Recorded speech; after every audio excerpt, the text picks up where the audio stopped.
ಪದ್ಮಾಸನ. ಎಡಗಾಲ್ ಮಡಚಿ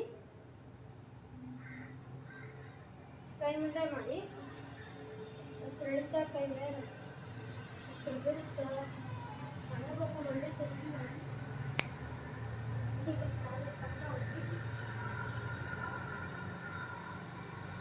ನೇರ ಮಾಡಿ. ನಮಸ್ಕಾರ. ಕೈ ಬಿಡಿ ಉಸಿರೆಳಿತಾ ಕೈ ಮುಂದೆ ಮಾಡಿ ಕೈ ಬಿಡಿ. ಕಾಲು ಬದಲಾವಣೆ ಬಲಗಾಲ್ ಮಡಚಿ ಕೈ ಮುಂದೆ ಮಾಡಿ ಉಸಿರೆಳಿತಾ ಕೈ ಮೇಲೆ ಹೋಗಿ ಉಸಿರು ಬಿಡ್ತಾ ಮೇಲೆ ಬಂದು ಮಾಡಿ ಇವಾಗ ಪಾದ